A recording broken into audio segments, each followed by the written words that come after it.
오늘 본문에서 마태복음의 저자인 마태는 예수 그리스도의 오심을 이야기합니다.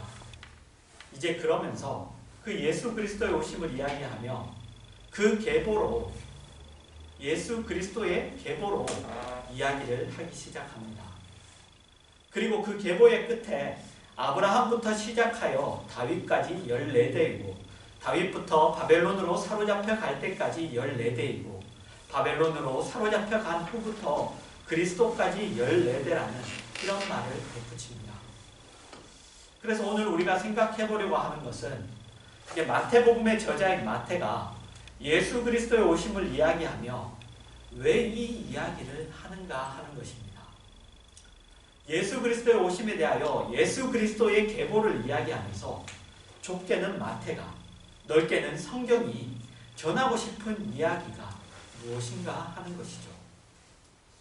먼저 여러분 이 계보를 살펴보면 이 계보는 분명히 예수 그리스도의 오심을 나타냅니다. 예수 그리스도께서 어떻게 오셨는지 낳고 이렇게 이야기를 전하고 있죠. 그런데 보시면 조금 의아한 점이 있습니다. 그것은 이 계보가 예수 그리스도의 계보라고 하기에는 조금 아니죠. 형편없다는 사실입니다. 어떻게 형편이 없는가? 보시면 이 계보 속에 마리아를 제외한 4명의 여자가 등장합니다.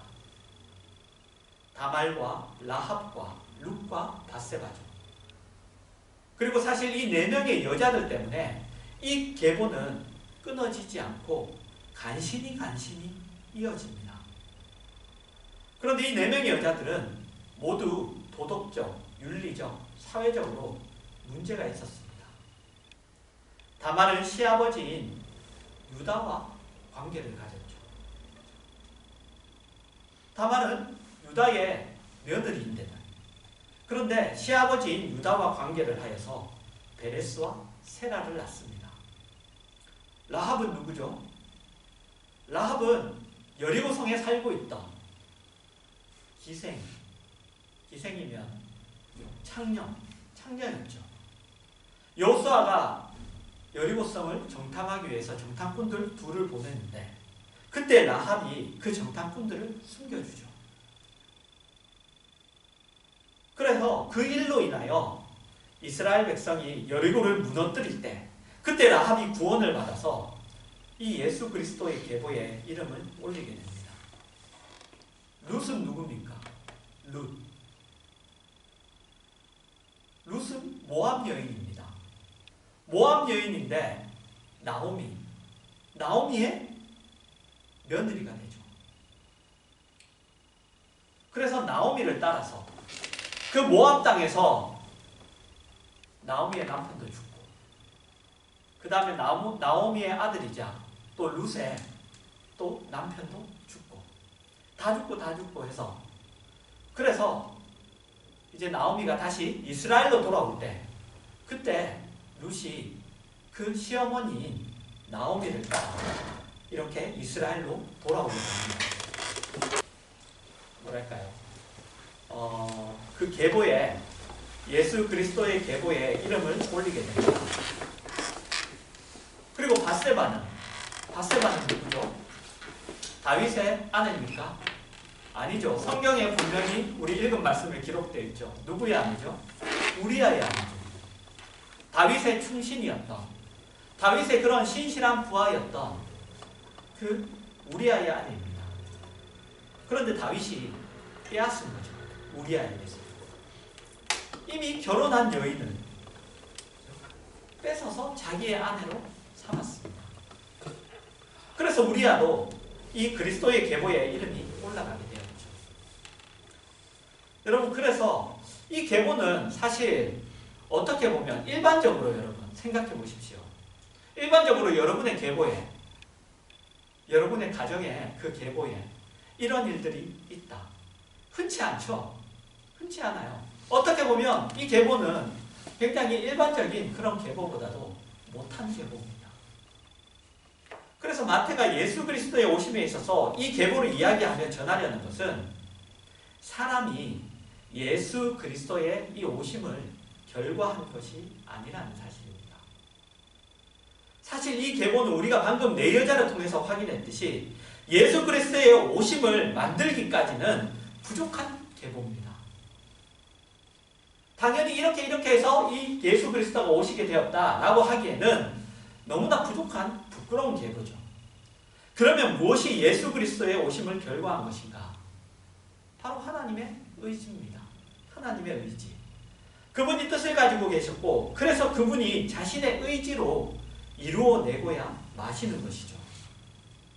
아니 그러면 이 계보 없이 그냥 그렇게 하시면 되지 왜 이 계보는 필요한가? 왜 이 계보가 필요할까요? 이유는 이 계보가 여러분 우리 인류 전체를 의미하기 때문입니다. 예수 그리스도가 이 땅에 오십니다.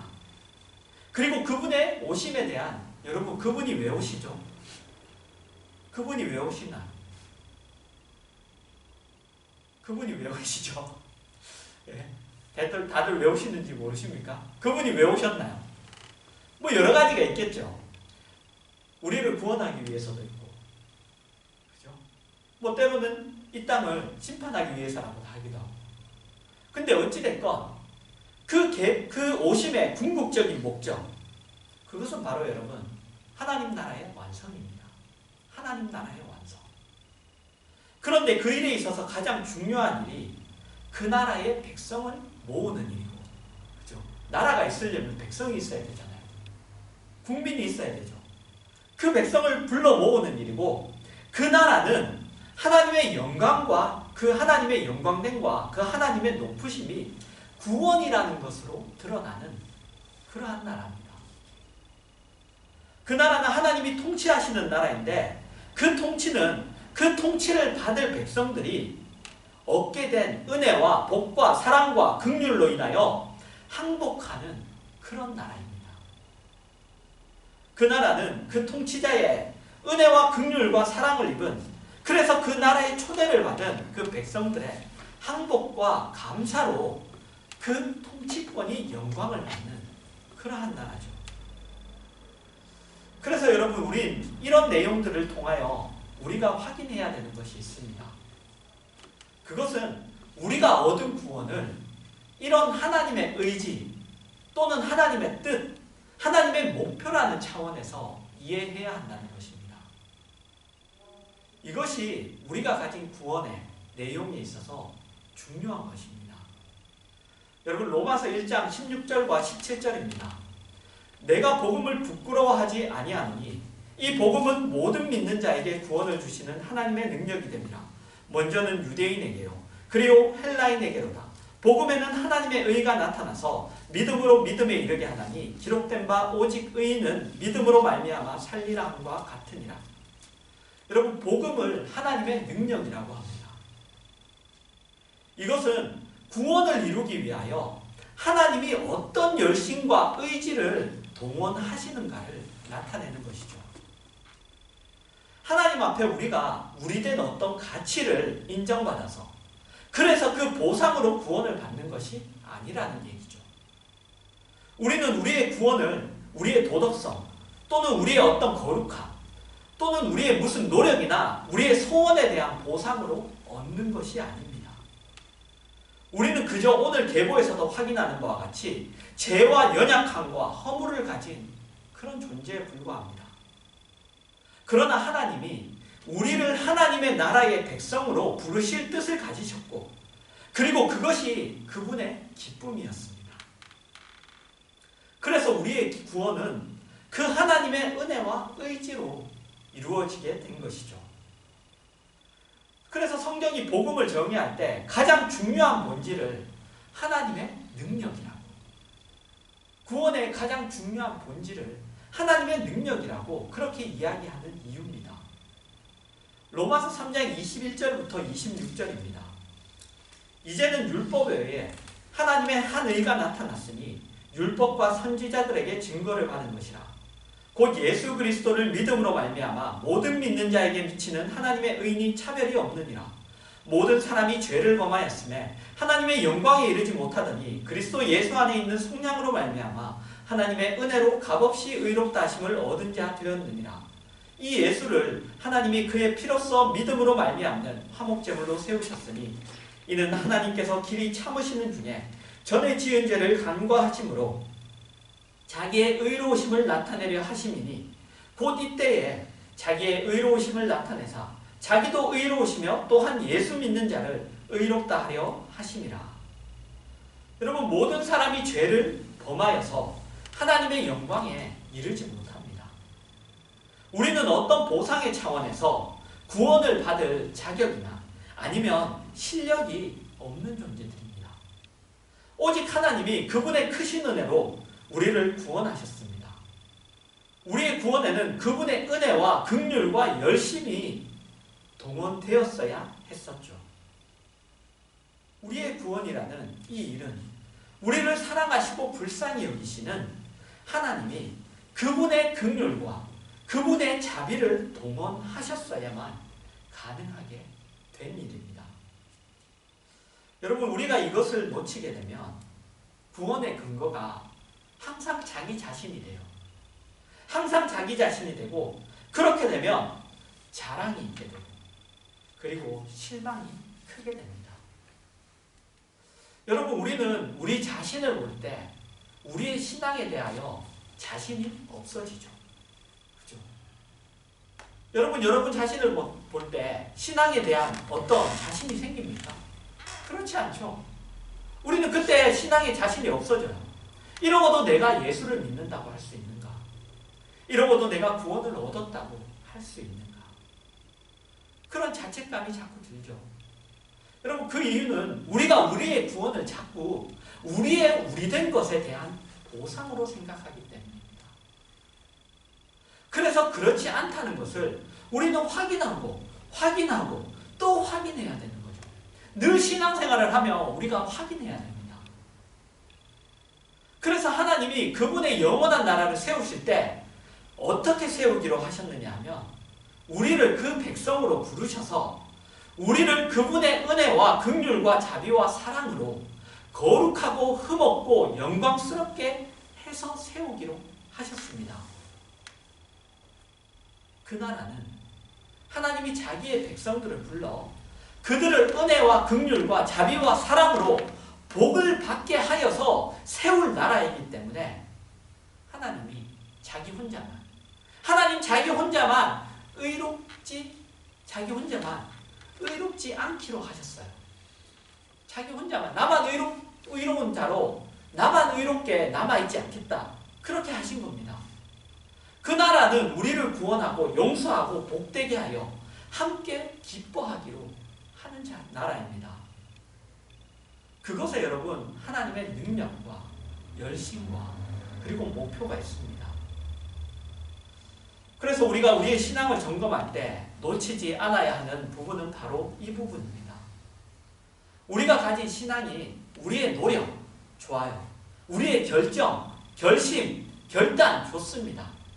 그러나 그 이전에 하나님이 우리를 목적하시고 소원하시고 우리에 대하여 뜻과 의지를 가지시고 그래서 우리를 그분의 백성으로 불러낸 그 일의 결과라는 사실입니다. 우리가 가진 신앙은 여러분 출애굽기 3장 9절에서 12절입니다. 이제 가라.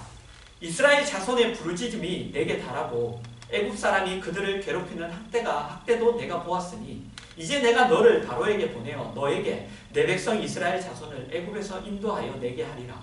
모세가 하나님께 아뢰되 내가 누구이기에 바로에게 가며 이스라엘 자손을 애굽에서 인도하여 내리이까. 하나님이 이르시되 내가 반드시 너와 함께 있으리라. 내가 그 백성을 애굽에서 인도하여 낸 후에 너희가 이 산에서 하나님을 섬기리니 이것이 내가 너를 보낸 증거니라. 여러분 하나님이 모세를 부르시는 장면이에요. 하나님의 명령은 분명합니다. 가서 내 백성을 애굽에서 나오게 해라. 그런데 이 명령을 모세는 별로 달가워하지 않아요. 그래서 이렇게 말하죠. 내가 누구이기에 바로에게 갑니까? 여러분 이게 무슨 말인 줄 아세요? 내가 왜 갑니까? 내가 뭐하러 갑니까? 내가 왜 갑니까? 이런 모세의 반응에는 여러분 이유가 있어요. 지금 모세가 80세죠. 이 부름을 받을 때 80세예요. 그런데 딱 지금부터 40년 전에 모세가 바로의 왕자라는 지위를 가지고 바로의 그 궁에 살 때 그가 자기와 같은 백성인 히브리 사람을 학대하던 한 애국 사람을 쳐서 죽였죠. 그때 모세는 생각하기를 자기가 자기의 지위와 신분에도 불구하고 나와 같은 백성과 하나님의 편을 들었으니 하나님이 자기의 편을 드실 거고 자기와 같은 백성들도 자기에게 호응할 것이다. 그렇게 생각했습니다. 그러나 결과는 뭐죠? 미디안 광야로 도망쳐서 그곳에서 40년 동안 양을 치며 생활하는 것이었죠. 하나님도 그냥 계셨죠. 같은 동족인 히브리 백성들도 편을 들지 않았죠. 그래서 그는 도망칠 수밖에 없었어요. 그리고 40년 동안 그곳에서 미디안 광야에서 양을 치며 그런 생활을 하는 것이죠. 그런데 지금 이제는 나이가 80이에요. 그때는 어떤 열정도 있고 그리고 힘도 있고 그랬지만 지금은 열정도 식었고 정신적으로나 육체적으로나 늙어버렸다는 그런 좌절감에 이제는 내가 노후를 준비하는 말년을 이제 보내는 그런 좌절감에 사로잡혀 있을 지금 하나님이 자기를 부르시는 거예요.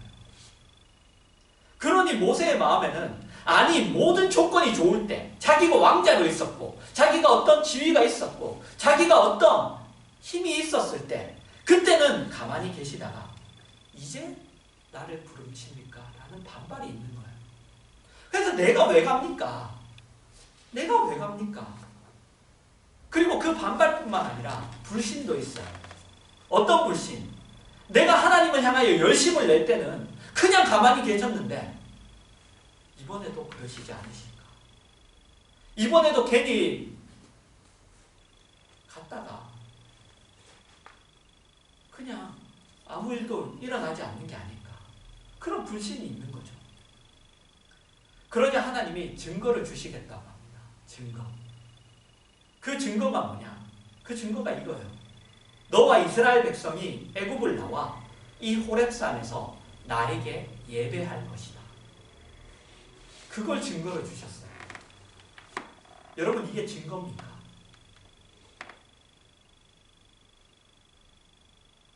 자 이제 너를 내가 이 뭐랄까요? 이제 내가 너에게 이것을 이 학교를 주겠다. 이 학교를 너가 다니게 해주겠다. 이 학교를 너가 붙도록 너는 이 학교를 붙는다. 그 증거로 하나님이 하신 것이 뭐냐면 너가 그 학교 학생으로 학교 등교를 하고 그 다음에 태교를 할 거다. 이거랑 같은 거예요. 여러분 이게 증거예요. 이게 증거입니까? 결과죠. 이건 결과잖아요.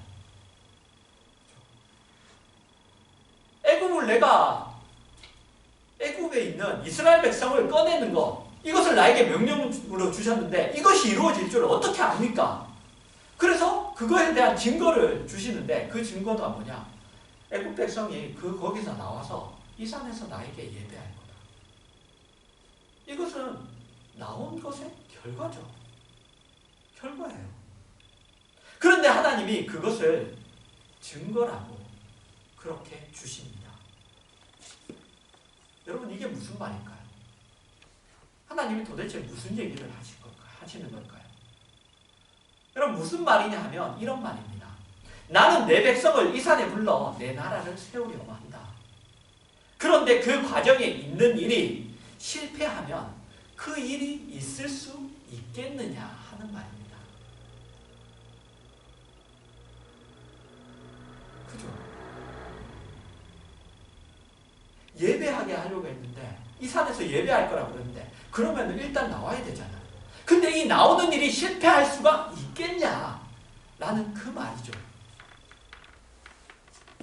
마찬가지로 여러분, 오늘 우리가 보는 이 계보가 상징하는 우리 모든 인류, 죽어 마땅한 인류, 이들을 구원하기 위하여 하나님이 예수 그리스도를 보내신 것입니다. 그분을 보내셔서 하나님이 원래 계획하신 그의 나라, 그 영광의 나라를 세우시고야 말 겁니다. 우리에게 그 나라를 세우라고 하시는 것이 아니라 하나님이 그 나라를 세우세요. 우리 보고 세우라고 하시는 것이 아니라 하나님이 그 나라를 세우십니다. 우리는 거기에 부르심을 받습니다. 지금 바로 우리가 그 과정에 있어요. 그 과정에. 그렇다면 여러분, 우리가 그 나라에 갈 것은 분명한 일이죠. 분명한 일이에요. 여러분, 우리가 우리의 인생을 보면서, 우리의 신앙의 현실을 보면서 좌절할 일들이 한둘이 아니죠. 한둘이 아닙니다. 오늘 계보에서 보는 바와 같이 다말 사건이 있고, 라합 사건이 있고, 룻과 밧세바의 사건이 있을 수 있습니다. 윤리적 도덕적 차원에서가 아니라 죄에 관한 것, 우리의 어리석음과 연약함과 어떤 실패가 있을 수 있습니다. 그러나 복음 자체에서도 나타났듯이 하나님이 자기 혼자만 의롭지 않기로 한 이 나라, 우리를 부르셔서 우리를 의롭다고 하시고 우리를 구원하셔야 하나님이 그 영광을 선포하기로 한 이 나라, 그것이 하나님의 목표이고 하나님의 의지인 이상, 그리고 그것을 나타내는 가장 대표적인 사건인 예수 그리스도의 오심과 그 십자가를 본 이상 우리가 겁낼 것이, 우리가 좌절할 것이 무엇이 있겠습니까? 우리가 염려할 것이 뭐가 있습니까? 그래서 에베소서 1장 17절에서 19절입니다. 우리 주 예수 그리스도의 하나님 영광의 아버지께서 지혜와 계시의 영을 너희에게 주사 하나님을 알게 하시고 너희 마음에 눈을 밝히사 그의 부르심의 소망이 무엇이며 성도 안에서 그 기업의 영광의 풍성함이 무엇이며 그의 힘의 위력으로 역사하심을 따라 믿는 우리에게 베푸신 능력의 지극히 크심이 어떠한 것을 너희로 알게 하시기를 구하노라. 여러분, 우리가 잘 알고 있는 바울의 기도죠. 에베소 교인들을 향하여 했던 바울의 기도입니다. 하나님이 우리에게 어떤 목표와 의지를 가지고 있는지를 확인하시기 바랍니다.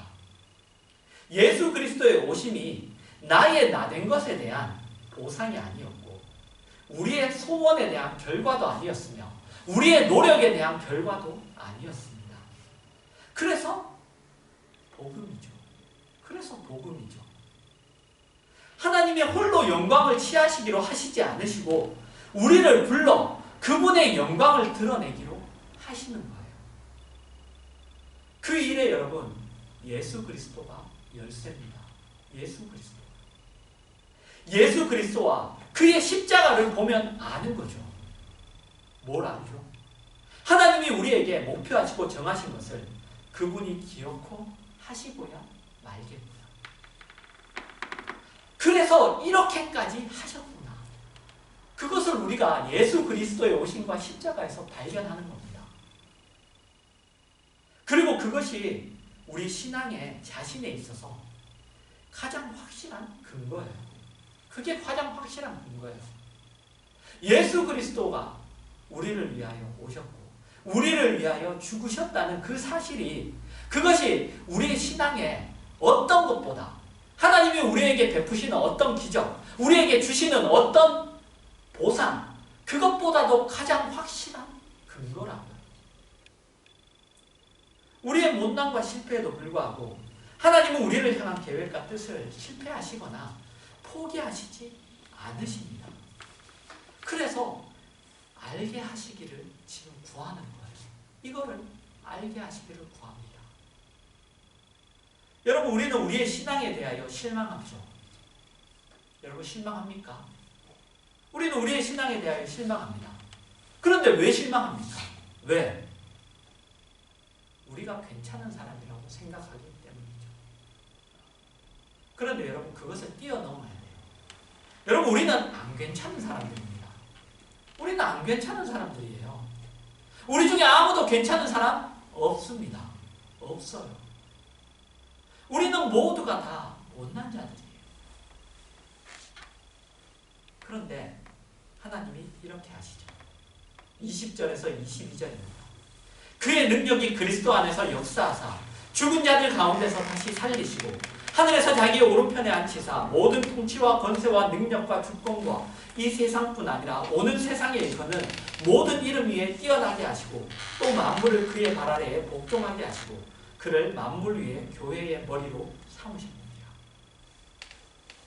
어떻게 하셨죠?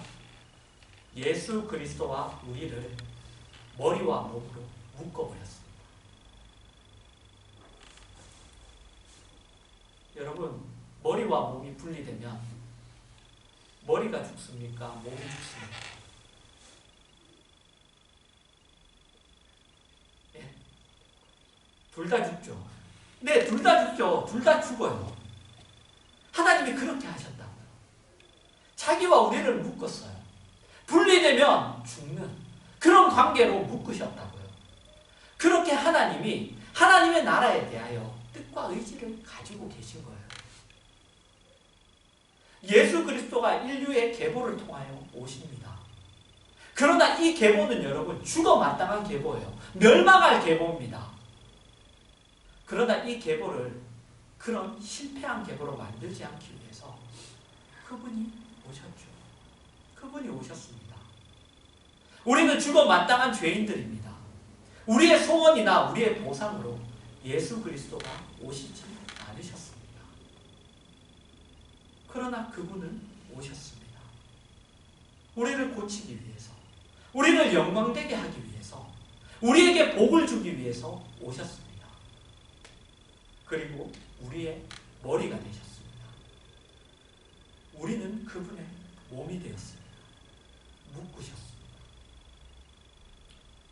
여러분, 여기에 예수 그리스도의 오심이 가지는 모든 핵심이 있습니다. 그리고 우리의 인생을 예수 그리스도 안에서 확인한 이 자랑과 믿음이 우리의 모든 연약함과 그리고 외부로부터의 유혹과 시험과 핍박 중에도 우리를 지키는 힘이 되는 거죠. 여러분, 성도된 자랑, 하나님의 백성으로 부름받은 이 소망의 이 든든함, 이것이 오늘 예수 그리스도의 오심을 이야기하며 이 계보를 통하여 성경이 우리에게 전하고 싶은 내용이에요. 여러분, 우리는 이 내용을 확인하고 또 확인해야 돼요. 우리가 그렇게 해서 그 속에 담겨있는 그 승리와 믿음, 그것이 여러분이 영원한 나라까지, 이 영원한 나라에서 주님과 함께 기뻐하는 그 잔치에 참여하는 그날까지 여러분을 지키시고 그리고 보호하기를 주님의 이름으로 축원합니다.